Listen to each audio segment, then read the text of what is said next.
Good afternoon, everyone. This is Jared Rand. Welcome to the Global Guided Meditation Call for Wednesday, May 25th, 2022, a little after 3 p.m. Eastern. We will have a TFCC call tonight at 9 p.m. Eastern and a Reverse Aging Health call this Friday night, 9 p.m. Eastern. You ever notice that there are times where we see something and we look at, like, you've heard that, why does the grass appear greener on the other side? So it's from different perspectives. You might look at something and say, well, maybe I should be there. It seems like a lot of good things are happening there and not where I'm at. If you could only keep quiet, clear of memories and expectations, you would be able to discern the difference or the beautiful pattern of events. It is your restlessness that causes chaos, says Gadadhar Maharaj. Our restlessness that causes chaos. So we get in a hurry. And it's a toughie because we all experience this at one time, shape, form, or another in this life. So we get in a hurry, and so we push things. We try to rush things. And it usually ends unfavorably so when we push, and we all get into that. It's emotional, we'll put it that way. One of the greatest transformations that you could ever experience in your life would be from meditating on the nature of the mind. And when you go through long periods of time of internal investigation on the internal journey, closely watching how the mind works, why it thinks, what it thinks, and how it tends to repeat itself, you soon begin to understand that the great manifesting mystery of this life on a more intimate and spiritual level. You may notice every day that no matter what you would do, your mind continued on this deep, relentless search for truth, love, joy, pleasure, and happiness. No matter how satisfied you would be that day, hour, or minute before, the mind would return to its old habit of yearning for something more. There is only one direction it wanted to go: to evolve, grow, expand, improve, learn how to find ways to become more satisfied. You realize that the mind even wants to understand itself better, thinking that if it found a richer understanding of itself, then this would finally lead to more happiness and real satisfaction. This is how convoluted the mind is. It will believe anything. You also notice that when you would feel sad, lethargic, depressed, or just wanted to give up on manifesting your dream life, the mind still continued its perpetual search for some form of happiness, just on another level. Now, the more often that you would sit back from the mind and watch it, you'd realize how deeply programmed it is, and that there's really nothing that can be done about it. The mind is on a sacred holy quest, devoted to this grand divine search at the core program. It cannot be interested in being content, relaxed, rested, or supremely at peace. It prefers to be entertained by something interesting, deep, sparkly, rich, tempting, or maybe an idea that would make it feel loved, special, or important. So the mind doesn't have the capacity to rest forever in a state of happiness, because if it did, we would not evolve. Think about it. What if the mind was totally satisfied? What would happen to our world? Would we even look deeper into this question at all? Would we care about anything of any real meaning in this life?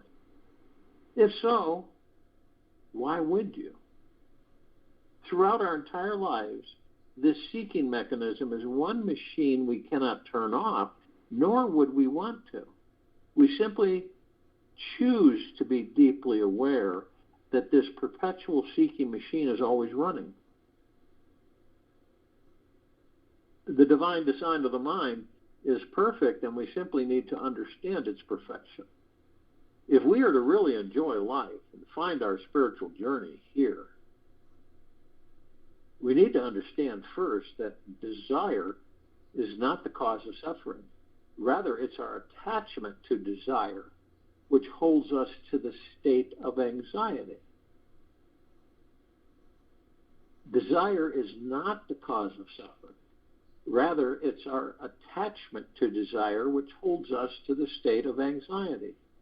To be continuously wanting, wishing, and thinking is utter hell. To be able to rest, relax, and enjoy the radiant, healing, golden energy from the great spiritual light from within is absolute bliss. Our minds have been embedded for centuries with this ancient, unsatisfied program for one very wonderful reason. A great creativity and manifesting fire gets ignited when we believe the grass is greener, richer, softer, and more lush in the neighbor's yard. And sure, the mind can get crazy and start thinking that the neighbors must be smarter, happier, and more enlightened because they have greener grass. Chances are high that the neighbors don't actually have greener grass than you, but you can't tell that truth to the seeking, desiring mind. The good news is that an enormous fire of desire is lit when we see that we just don't have it all. The mind is a genius at believing whatever it wants to believe is true. It can only see a fraction of the whole truth. It cannot contain the entire universal truth all the time. It would be out of a job if it had that knowledge. It's a master at inventing super creative stories about your limitations in this world, which fill you up with this amazing experience called insecurity. These wonderful insecure feelings are perfectly designed to push you onto your spiritual path. They provoke you to dig deeper. So you stop functioning in automatic robot mode and find your real purpose for being alive. Your insecurity causes you to drop the mind games so that you start stoking your real spiritual fire, unleashing your deepest motivation, your highest inspiration, and your richest creativity inside. Unless you become a Buddha, you have not lived at all, because you will not know the great poetry of life, the great music of existence. You will not know the celestial celebration that goes on and on. You will not know the dance of the stars. This bliss is for you. All these flowers and all these songs and all these stars are for you. All of us are entitled to miracles, social. We were born to evolve, right? Expand our consciousness and eventually become awakened Buddhas. A Buddha simply means one who has stopped sleeping, one who is aware, self-realized, and living fully in the now. You really want to know a Buddha? Simply means one who has stopped sleeping, one who is aware, self-realized, and living fully in the now, and through the heart mind. It's perhaps the easiest, most natural way we can experience this life. Yet it means we have to choose to unlearn everything we believe to be the reason why we are here. Okay? It's up to each of us it means that we choose, right? To unlearn everything we believe to be the reason why we are here. That's a lot. To stimulate the enlightened path in our lives, we need to choose to create more space and room to grow. We need to choose to feel the lack of something and experience the great emptiness that is all around. This empty feeling is always available, inherent within each desire that comes from the mind. To reach an enlightened state, we must choose to dive into the mind and let it go. We must let go of the mind. We must let the mind believe that the neighbor's grass is greener than our own, and realize how ridiculous it is to be comparing grass in the first place. We must choose to notice all the places in our lives where we are comparing ourselves with others. And with people we look up to, saying that they have something we don't. We must choose to allow the mind to be brimming with jealousy, full with desire, so much that it implodes into the fantastic empty universe that is exploding with life. When we allow the mind to do what it does, it will eventually invent some fantastic, new, organic, healthier way to grow better grass, and one day have greener grass than the neighbors. With a glorious new imagined goal and destination to be enlightened or entertained by, the mind can provoke us to expand our consciousness, playing its endless games within games inside of itself, just for the pure discovery of all the many multidimensional joys and pleasures of being alive. What else did you want to do with your time here on Earth? Nurture your mind with great thoughts, for you will never go any higher than you think.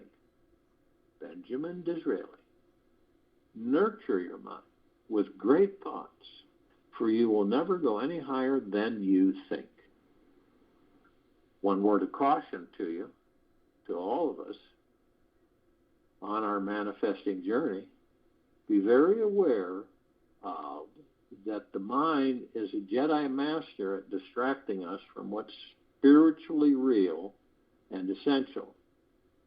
And this distraction is also sacred, needed, and divine for when we finally give up seeking and attend to what actually is spiritual and real. We see how the distraction was not only a distraction, but a truly essential ingredient in directing our path towards our spiritual awakening. It's quite beautiful to sit back and recognize how perfect every aspect of existence actually is. Nothing is actually imperfect or actually as we think it is. Our addictions are glorious. Our perpetual search for something better is deeply needed for our enlightenment. What we think will make us happy is the essential illusion needed to find the real.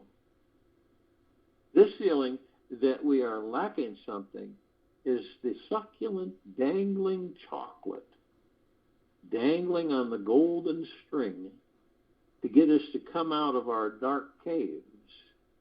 Perfection is everywhere and in everything, always. The divine being, we all truly are, is ridiculously intelligent. It is so spiritually smart, it knows where we are hiding and exactly how to get us to come out. It realizes that we would never know what true wholeness was like until we believed we had a hole to fill. We cannot know what blissful freedom feels like until we experience the most imprisoning, limiting state of mind. The great mystery of life has this miraculous way of continuously teaching us what we most need to know for our enlightenment. There's not a moment that goes by where the universe is not inviting us to dive deeper inside and surrender more completely into the healing depths of our souls. We are constantly being summoned to come out of hiding.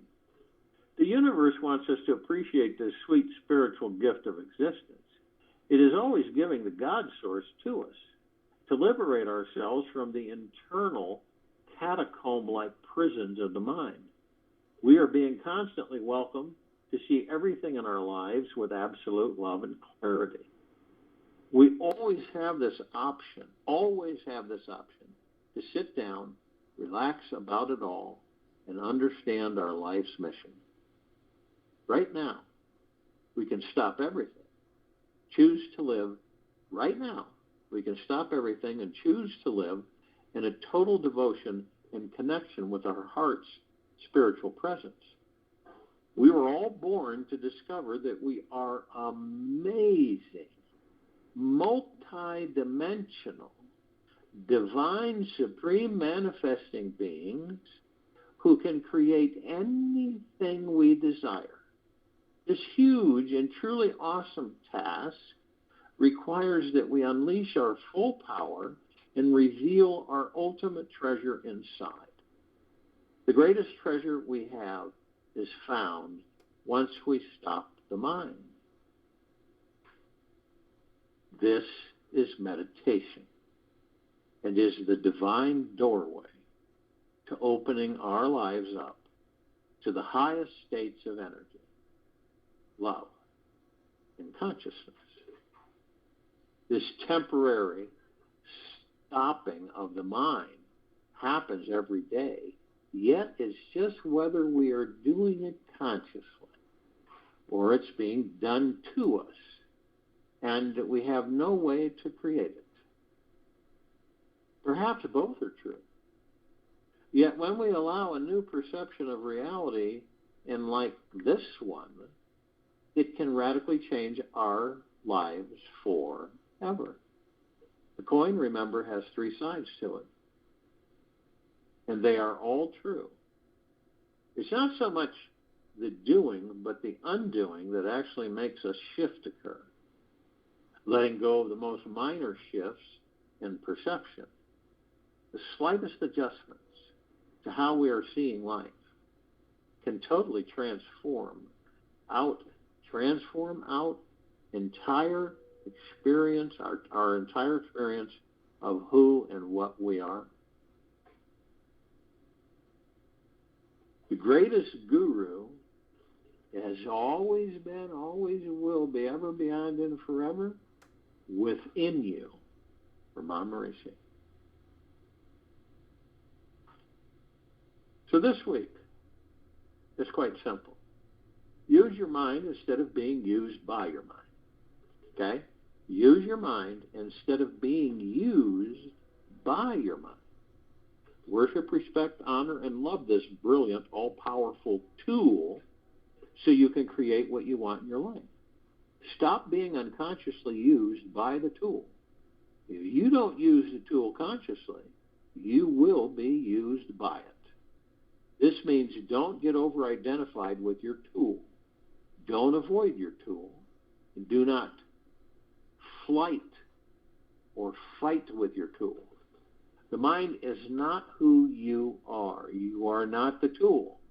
Even if the mind tells you that you're a no-good failure 10,000 times, just know that you are 10,000 times closer to stepping back, to become more conscious of your tool addiction and stop being used by it.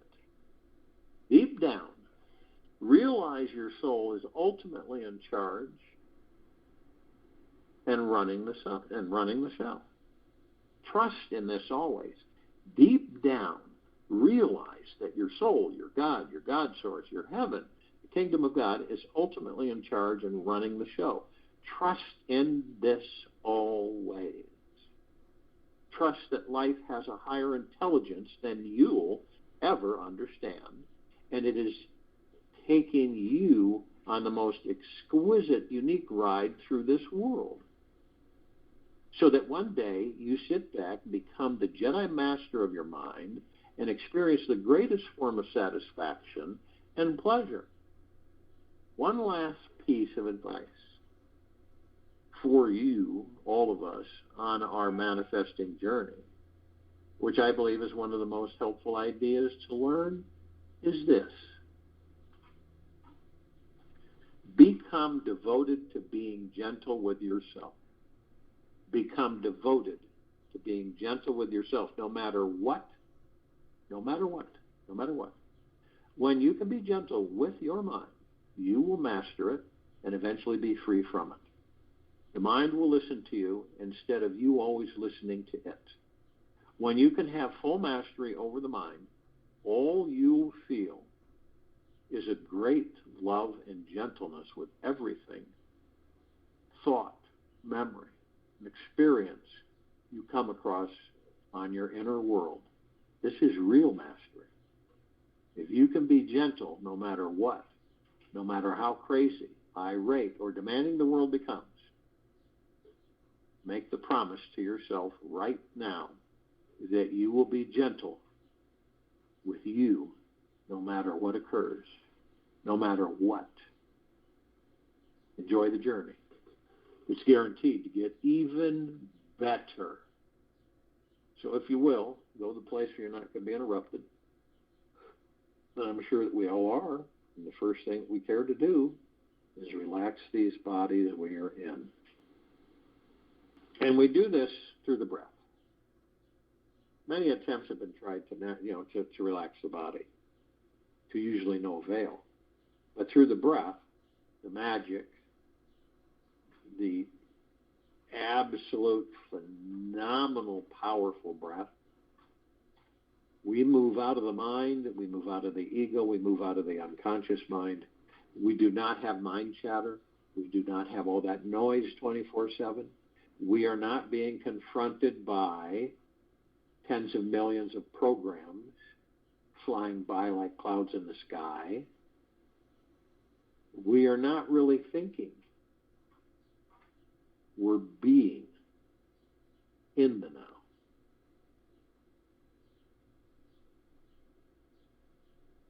And it's all about an easy, slow breath in through the nose and an easy, slow breath out through the mouth. And see, as you master the mind, you master the ego. You watch them. And then you know how they are, and you know how to use them to your benefit. You know how to use the mind to expand your horizons, to advance, to continually expand and advance without end. The body is like a super magnetic sponge, and it absorbs everything, all through our travels in this body, all throughout our lives. It absorbs every little thing. If you get upset with yourself, it absorbs that, and it stores it. Okay? Along with the subconscious mind, it's recording everything since you entered that baby body to date and beyond. It will continually record and replay. Everything that the ego mind interjects and tries to control you and lead you and master you on is recorded and played back. So when we leave that, we watch it. We become watchers. We're not judging, ridiculing, or anything. We're watching how these things operate so we can identify them and use them, master them, rather than them mastering us. That's what it's about.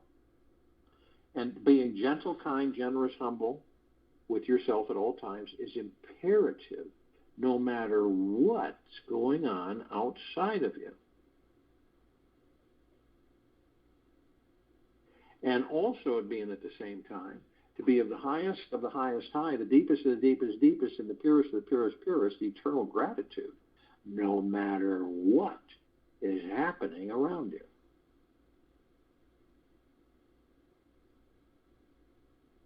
And so we just kind of move along, right? Focusing on our breath, watching the ego mind and subconscious mind so that we learn how to master them, expanding our imaginations, putting them front and center, keeping them all shiny and sparkly. Because the only limitations any of us have is the mind, on how the mind works. The mind will tell you that's not going to happen. You can't do that. And you'll turn around and say, watch me. You see, eventually the mind begins accustomed to listening to you rather than you listening to it. You're switching things. So you direct the mind, and the mind goes out, and through the heart mind, you manifest things.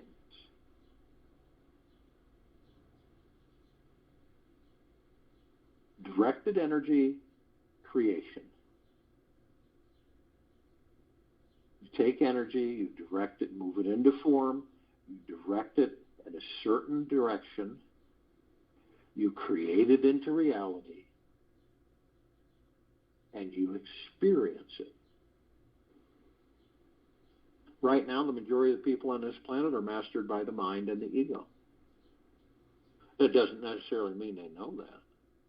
And it doesn't mean that it's bad or negative. Remember, knowing is half the way there. Now, you know you're not the body. You're not the character. You're not the personality, right? You're not the clothes. You're not the appearance. You're not the status in life. You're the God. Always have been, always will be, ever, beyond, and forever. So when you look in that body, and you know when that body's relaxed when you're focused on your breath because you can feel it. Stress is alleviated, anxiety, worry, fear. It just falls away.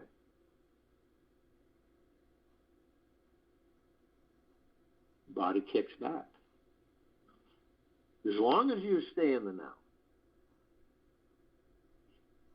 You use the mind as your tool, and you use the mind to tell the body to heal, communicate with it. And you drop into the heart mind without expectations or attachments.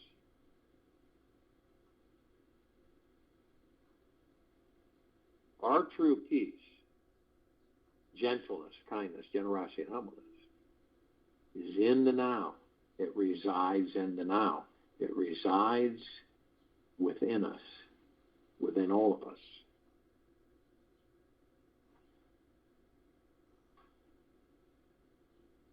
We are the power as the gods that we are and always have been. That does not change. It's divine perfection. It is the only thing that doesn't change. Everything else does, so we can experience. Mastering the ego mind is absolute paramount. Not negating it, but mastering it. Knowing how to direct it. Knowing how to put it to use. Knowing how to master it. Meaning that it works for you, you don't work for it. Sound familiar?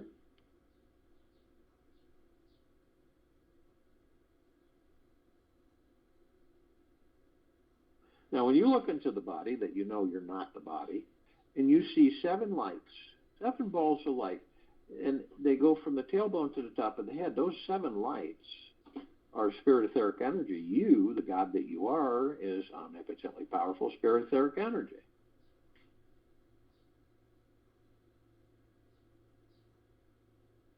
And on this planet, they're called chakras. Definition of chakra is wheels of light. They literally are connected to the body that you're in. Emotions, every sadness, worry, stress, fear, organs, motivation, everything. And you, the God in that body, flow through the body. So in eventuality, when you can acknowledge without a doubt, without fear, without stress, with ease, that you are the power of healing that body. You are the God that you are in that body. And knowing, again, is half the way there. Now, if you look at the 3 paths in front of you, right? And you're standing in the center path, which is a gold circle. And you notice there's a path on the right the past and the path on the left. The left is the past, the right is the future. You notice how that the trees have formed canopies over each path, golden shimmering leaves, bark, branches. But you do notice that, and then the paths themselves are this brilliant emerald green, flaming healing light. It is a healing light. It is awareness. It appears as grass, but it is pure energy.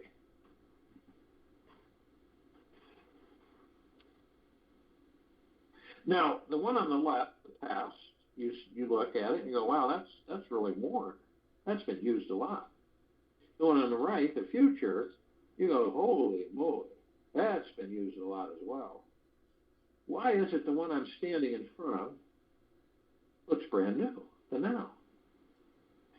Because you have not mastered the ego mind yet. It has mastered you. This is how things appear.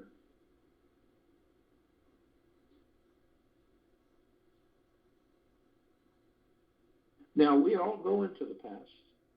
Usually it's because we reminisce and we've experienced certain things in this life, and they've been fun and wonderful. So we revisit those.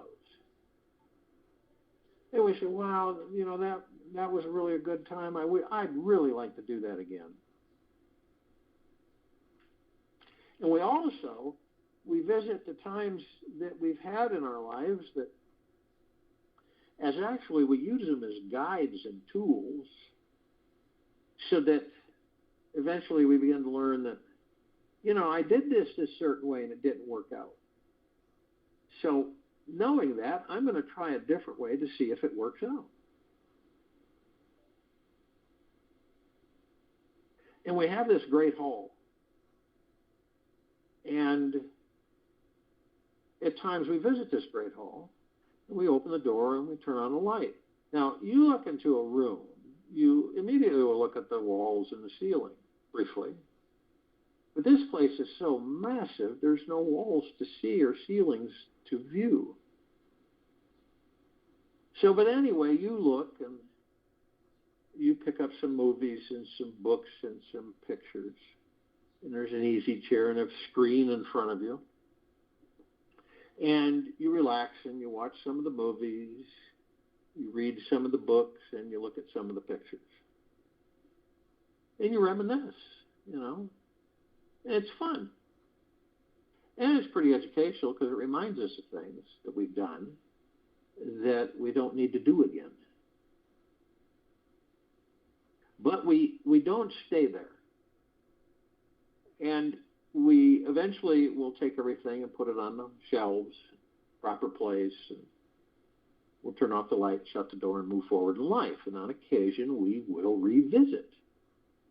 But, however, some of us, and I don't believe it's conscious, I believe it's unconscious, some of us will stay there too long. And we stay there so long that we end up taking that past, bringing it into a future that doesn't exist. We create that future from that past, and we relive that past and that future. This is why a lot of people will say no matter what we do, we always end up here. Now, the future, we get in a hurry. Remember, the mind that's poking you.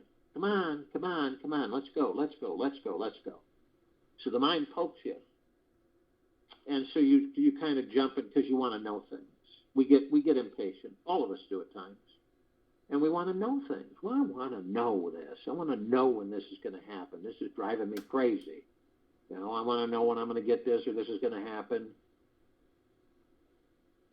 And so we seek external authorities.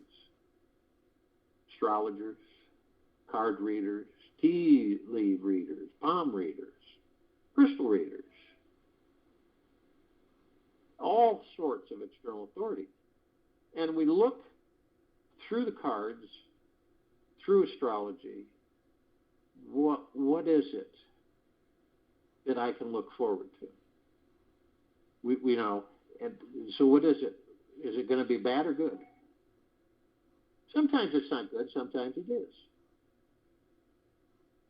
And so But there's things that we focus on that we want answers to. So this is how we get the answers, because we haven't learned to go within and stay within yet.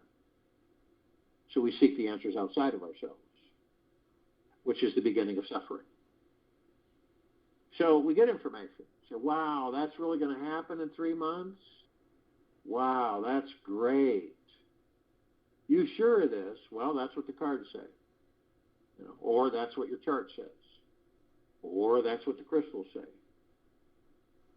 So, and you take it to heart, right? And you go and you leave the external authority and you get back to your doing your thing. And you say, wow, that's going to really happen. Boy, that's going to be great.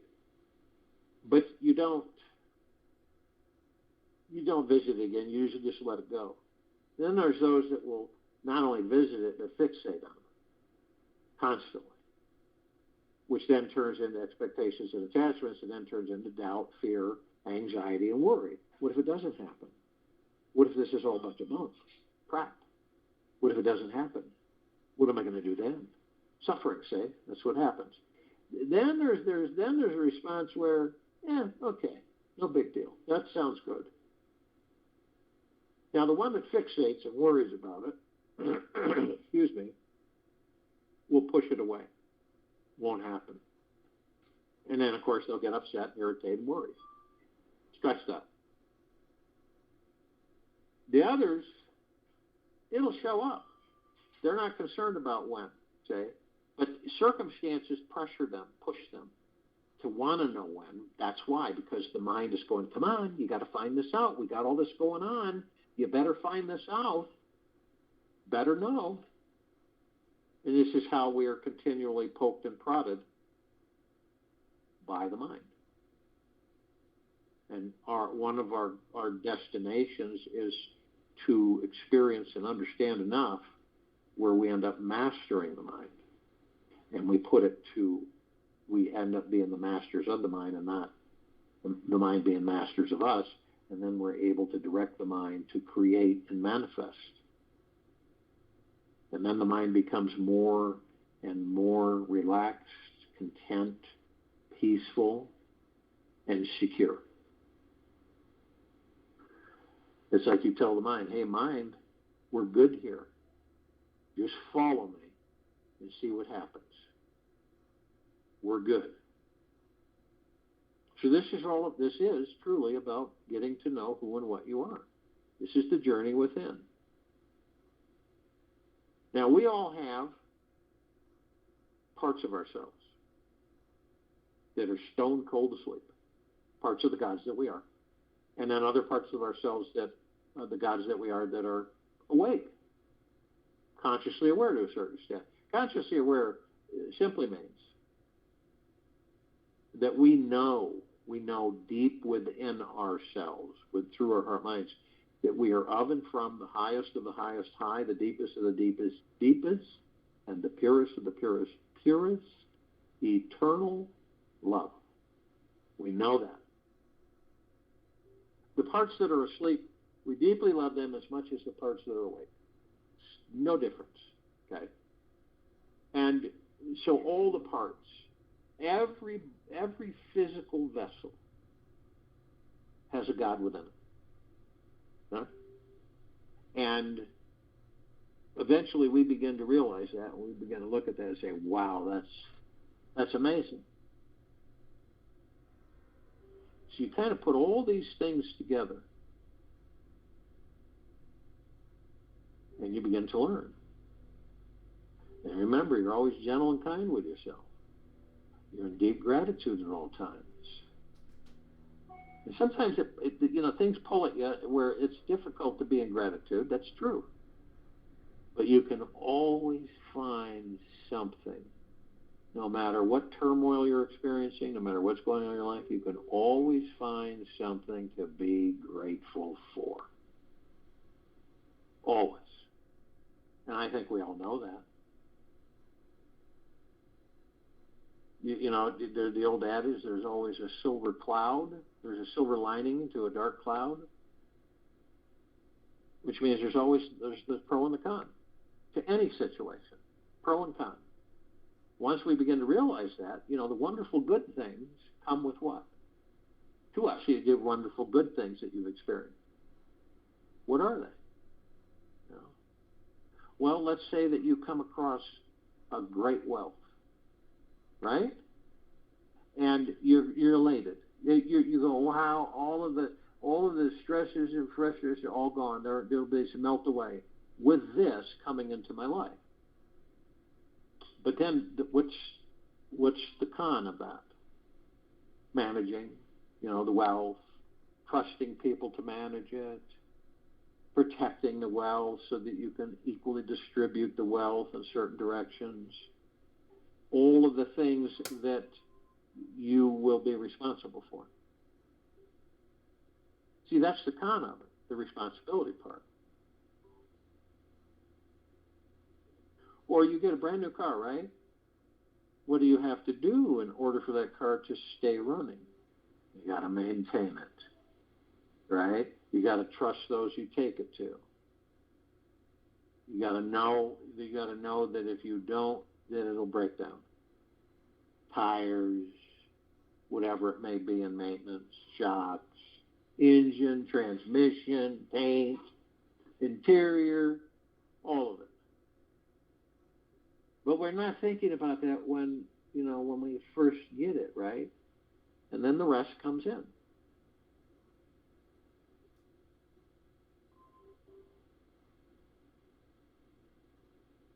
You could gain superhuman strength, but then you would have to be careful not to harm others because you wouldn't be aware of how strong you were. Another responsibility.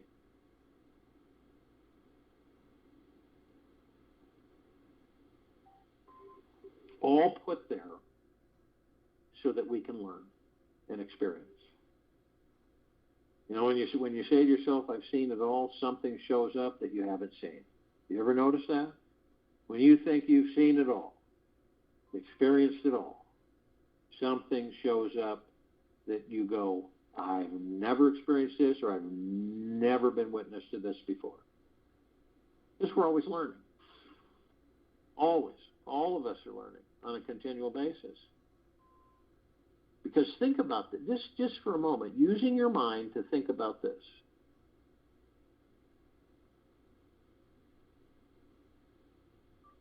Every part, every God in every physical form is you. I'm not talking about the bodies, not talking about the physical form. Is you. There really is no contesting that. But can you see the deepness of the game played on us of separation? Can you see it? How things are constructed on this planet to make us constantly believe that we're separate. Hence the dissension and deception, see, the confusion, the misdirection. That's what we're witnessing. Now, how do you think it would be? You visualize this. How do you think it would be on this planet if the majority of the population were what?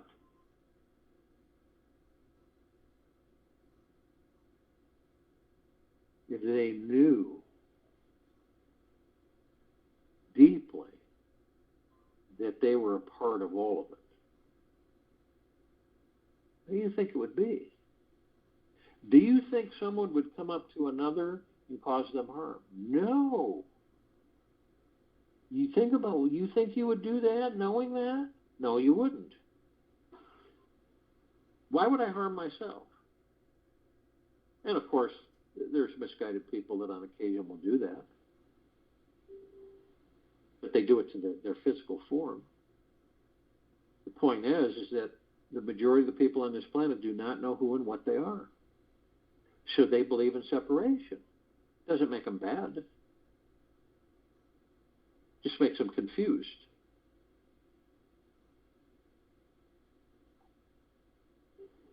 You have $1 billion and the ego mind tells you that's not enough because we're too insecure. We want to have more. You got to get more. And so then that's that insecure feeling. Do you believe that all billionaires and trillionaires and millionaires are emotionally focused, centered, at ease, and calm? That they have mastered their ego minds? That they're in deep eternal love and gratitude at all times? Do you think that's to be the truth? No, we don't. That's not true. But what would happen if all of us were wealthy? Everybody. And we knew who and what we were and are. What do you think would happen on the planet then? Everybody's rich. Everybody's wealthy. Wouldn't be a big deal. Wouldn't stroke the ego mind anymore, would it? No. Wouldn't be needed, would it? No.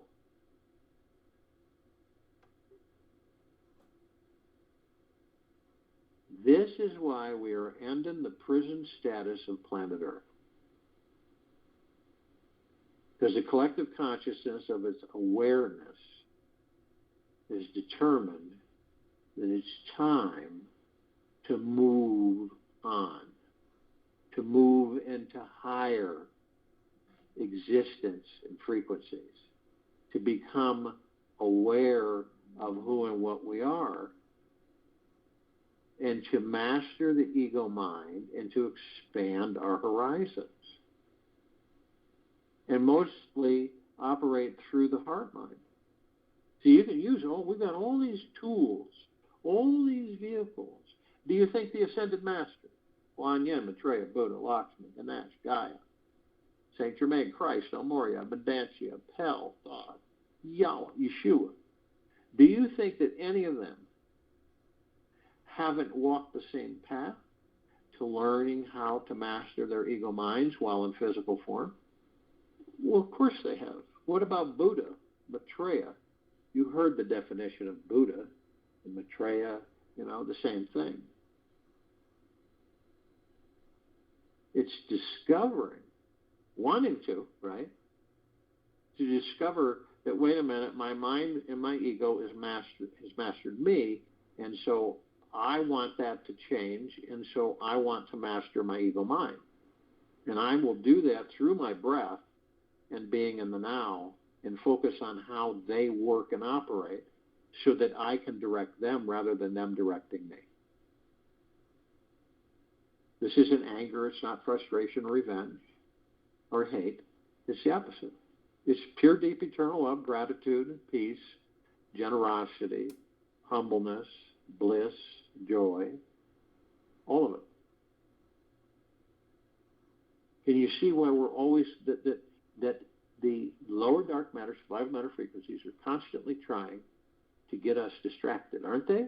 Isn't that what it's about? To keep us off of ourselves, to keep us from exploring within ourselves, to discovering who and what we are.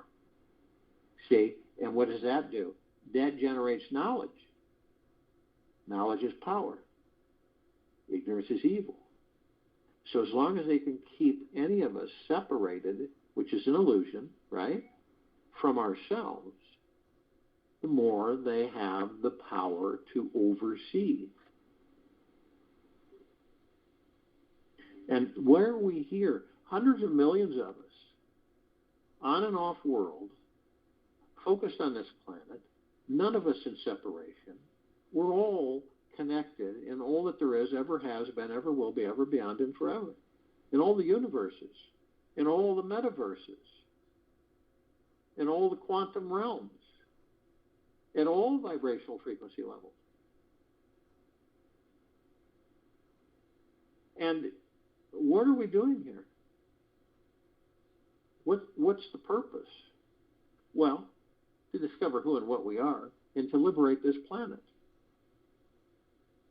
You look at the archangels, the cherubim, the seraphim, the archetypes, right?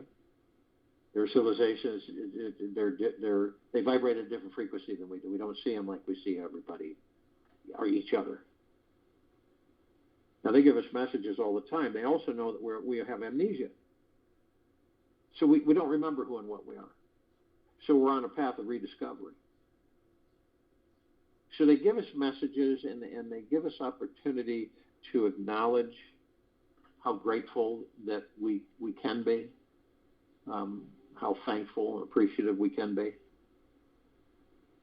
And one of the biggest, I believe, the biggest message they send is that isn't it absolutely magna-glorious to be alive in these bodies? To cry, to laugh, to make love, to kiss, to hold hands, to run, to smile, to hug, to hold, to watch, to see through these eyes, experience laughter, fun, joy. We don't do that in our God form. We don't do any of that.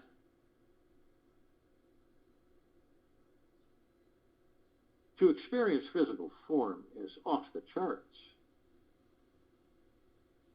And when we decide to go within and discover who and what we are, we're no longer playing the game of what?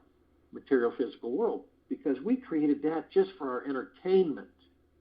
We didn't create it to become so enrobed and ensconced with it that we believe it is the reality and that we don't know that the God within us is the reality. Do you think that all of the galactic celestials and off-worlders, that they have a God inhabiting their physical forms? Planets, Pleiadians, Sirians, Arcturians, Andromedans, Zeta Reticuli, Feline, Anunnaki, Nords, Greys, Draco, Reptilian, Golden Pyramid, Avian. They all have gods in them. You see the illusion? You see how the illusion of separation separates species, civilizations. Ego mind kicks in, where they feel they're more advanced, more powerful, better than others. It's everywhere. It's part of the universal flow of all things and no things. It's all there. That's a whole different understanding than where this civilization currently is at.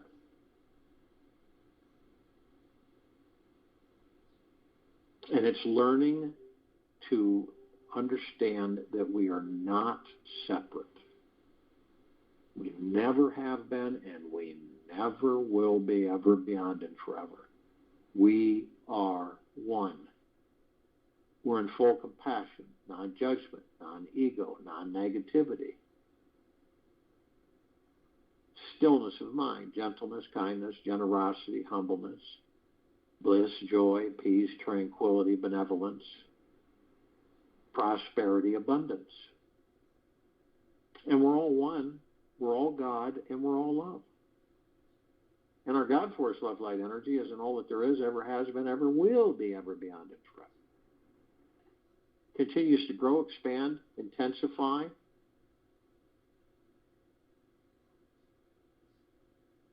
We create, each of us, all of us create every single second. Think about that. We all create in every moment we exist. Doesn't have to be a big thing. It could be minuscule that we don't even recognize.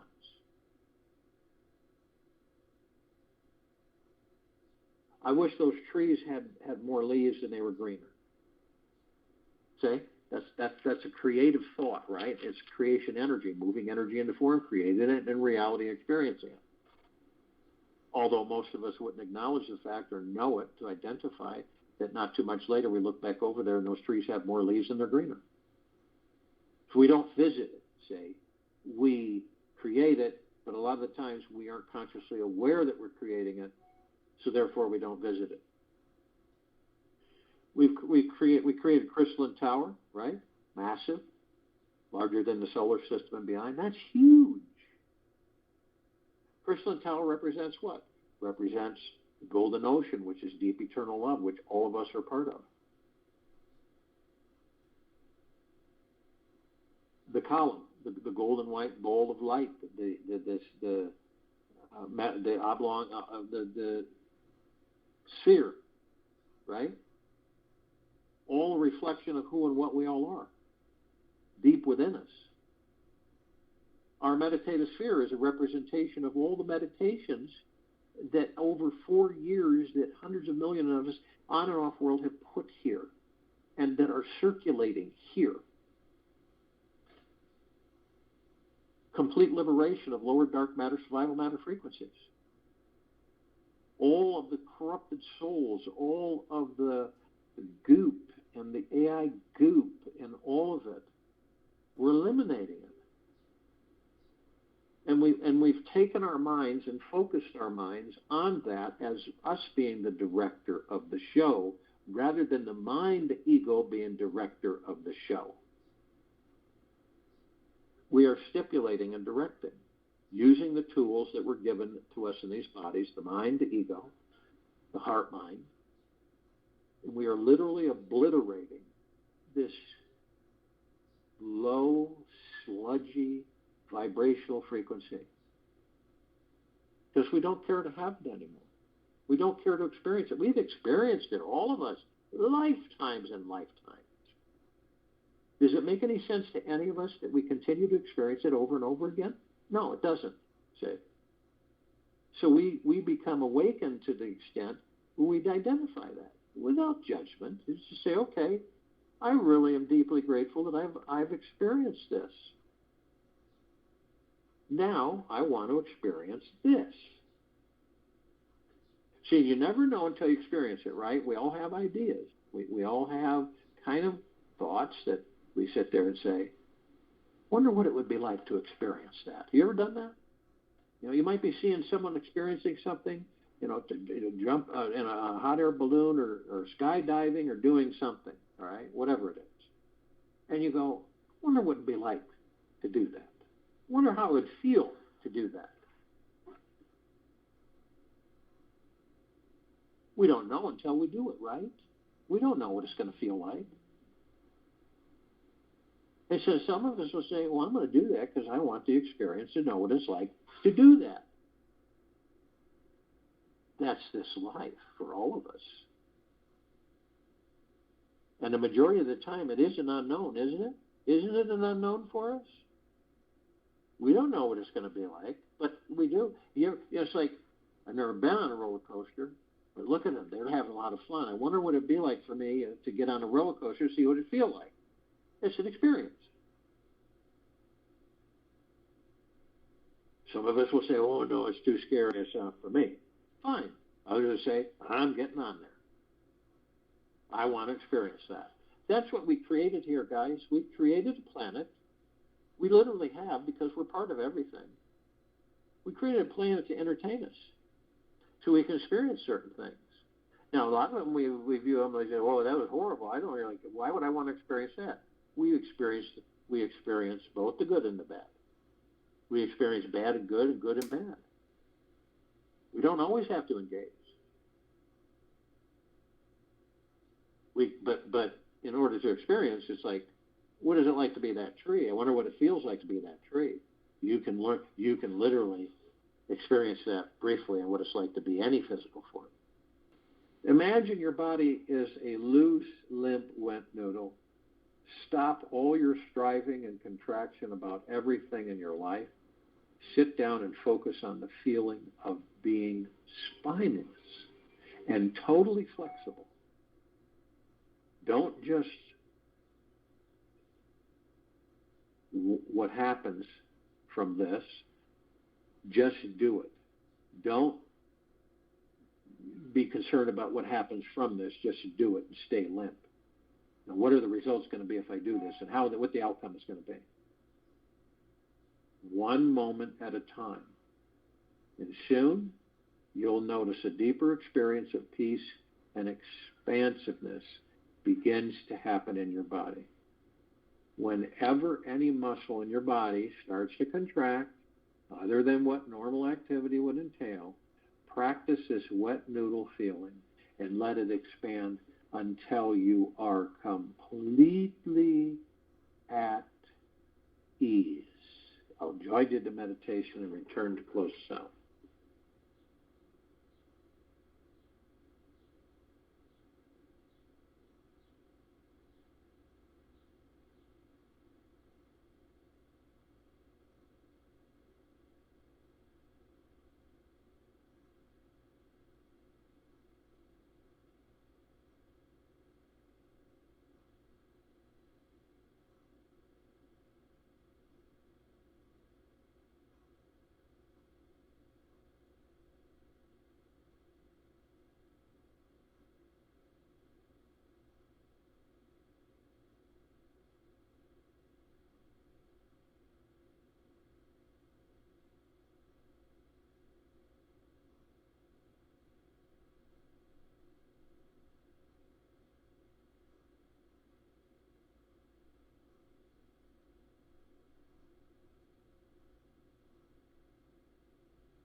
Take an easy breath in slowly through the nose and an easy breath out slowly through the mouth. Remember, a Buddha simply means one who has stopped sleeping, one who is aware, self-realized, and living fully in the now.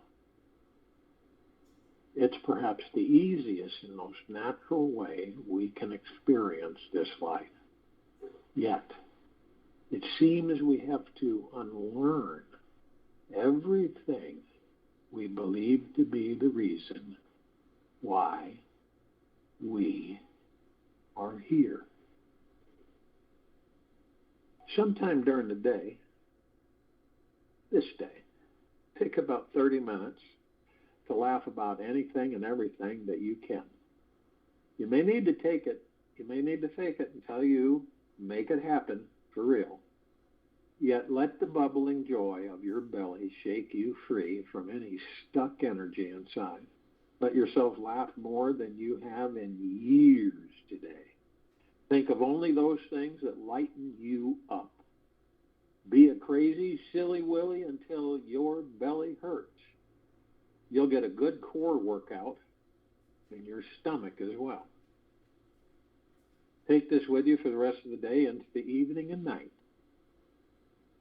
and the following morning. We'll return here tonight at 9 p.m. for the Time for Change call, and tomorrow, Thursday, May 26, 2022, to continue our global guided meditation call.